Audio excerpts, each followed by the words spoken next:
East Godavari నదీ ప్రాంతంలోని ఒక చిన్న గ్రామంలో ఇద్దరు అక్కాచెల్లెలు సాన్విక మరియు లిల్లీ నివసించేవారు. ప్రతిరోజూ వారు సీతాకోకచిలుకల తోటలో ఆడుకుంటూ ఉండేవాళ్లు. అది వారి ఇష్టమైన స్థలం. అక్కడ వారు ప్రతిరోజూ కలిసి ఆడుకుంటూ సంతోషంగా గడిపేవారు. సీతాకోకచిలుకలు తోట పక్కనే ఒక పెద్ద చెట్టు ఉండేది. దానికి ఒక పెద్ద తొర్ర ఉండేది. దానిలో సాన్విక మరియు లిల్లీ అక్కడ వారు కలలు కంటూ నవ్వులు పంచుకుంటూ కేవలం చెట్లే వినే రహస్యాలను ఒకరికొకరు చెప్పుకుంటారు.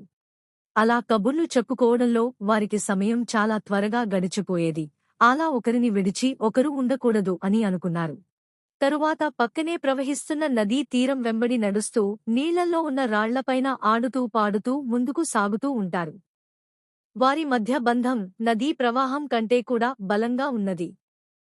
ఒక ప్రత్యేక రోజు సాన్విక లిల్లీని ఆశ్చర్యపరిచేందుకు నిర్ణయించుకుంది. వారి అమ్మ సహాయంతో ఆమె కుకీలు చేసి ఒక చిన్న బహుమానం తయారుచేసింది. అక్కకు ప్రేమకు చిహ్నం.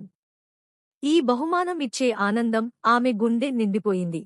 పై ఆకాశంలో నక్షత్రాలు ముత్యాల మెరుస్తున్నప్పుడు సాన్విక మరియు లిల్లీకి తెలుసు, జీవితం వాళ్లను ఎక్కడ తీసుకెళ్లినా వారి ప్రేమ ఎప్పుడూ ఆ నక్షత్రాలానే ప్రకాశిస్తుంది.